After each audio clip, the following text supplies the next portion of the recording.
जय श्री कृष्ण मित्रों।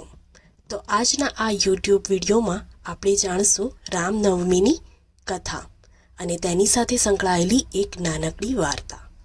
चैत्र महीनाना शुक्ल पक्षनी नवमी तिथि एटले के भगवान श्री रामनो जन्मोत्सव।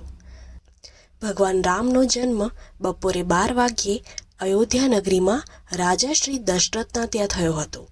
भगवान रामनी विशेष कृपा प्राप्त करवा माटे आ दिवसे કેટલાક સરળ ઉપાયો પણ કરી શકાય છે, જેમ કે ભક્તો આ દિવસે વ્રત રાખીને અને રામ નામના જપ કરીને પ્રભુની આરાધના કરતા હોય છે। રામનવમીના પવિત્ર અવસરે સુંદરકાંડનો પાઠ, રામ રક્ષા સ્તોત્ર કે પછી રામચરિત માનસના બાલકાંડનો પાઠ કરવો અત્યંત શુભ માનવામાં આવે છે અને ઓમ શ્રી રામચંદ્રાય નમઃ મંત્રના જાપ કરવાથી વિશેષ ફળ પણ પ્રાપ્ત કરી શકાય છે। આ ઉપરાંત ભગવાન રામને તુલસીના પાનનો હાર અર્પણ કરવાથી અને હનુમાન ચાલીસાના પાઠ કરવાથી જીવનમાં સુખ શાંતિ અને સકારાત્મકતાનો સંચાર થાય છે। ભક્તો સવારે વહેલા સ્નાન કરી રામ દરબારની પૂજા કરે છે। પૂજામાં પીળા ફૂલ, ચંદન અને તુલસીના પાન અર્પણ કરવા અત્યંત શુભ માનવામાં આવે છે। નૈવેદ્યમાં પંચામૃત, ખીર, કેસરી શીરો અથવા ઘરની બનાવેલી મીઠાઈ અર્પણ કરી શકાય છે। પૂજા વિધિ આ પ્રમાણે કરી શકાય। સવારે વહેલા સ્નાન કરી સ્વચ્છ વસ્ત્રો અને શક્ય હોય તો પીળા કલરના ધારણ કરવા જોઈએ। પૂજા સ્થાન પર રામ દરબારની સ્થાપના કરી દીવો પ્રગટાવવો। ભગવાનને પંચામૃતથી સ્નાન કરાવી ચંદન અને પુષ્પ અર્પણ કરવા। બપોરે 12:30ના શુભ સમયે રામ જન્મોત્સવની આરતી કરવી અને પારણું ઝુલાવવું। રામ રક્ષા સ્તોત્ર અથવા રામચરિત માનસના પાઠ કરવા।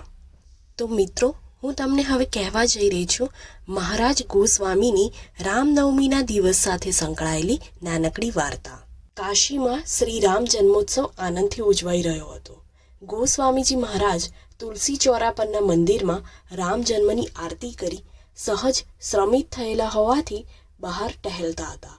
લોકો સૌના ઘરે જવા વેરાઈ ગયા। તે દિવસે એક તેલી મરણ પામ્યો।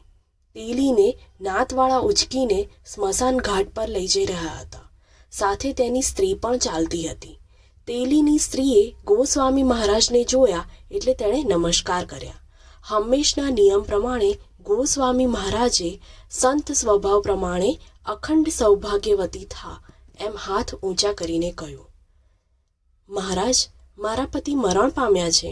જુઓ, સામે તો જનસમુદાય તેમના શબને અંતિમ ક્રિયા કરવા લઈ જઈ રહ્યા છે।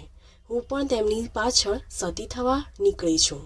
હું તો આપના દર્શન થવાથી નમસ્કાર કરવા આવી છું। ગોસ્વામી મહારાજ સ્ત્રીની આ વાત સાંભળી ખૂબ જ વિચારમાં પડી ગયા।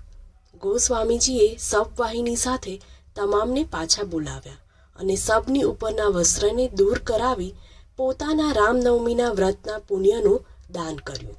નવમીના વ્રતના પુણ્ય પ્રભાવે તેલી સજીવન થયો। પતિ અને પત્ની બંને સદગુરુને શરણે થયા। તો સૌ રામનવમીના વ્રત મહાત્મ્યને સાચા સ્વરૂપમાં સમજી ઘણા આનંદ પામ્યા। તો મિત્રો, તમને આજનો આ વિડીયો ગમ્યો હોય તો કમેન્ટમાં જય શ્રી રામ જરૂરથી લખજો। તો મળીએ આપણા નેક્સ્ટ વિડીયોમાં। ત્યાં સુધી સૌને જય શ્રી કૃષ્ણ।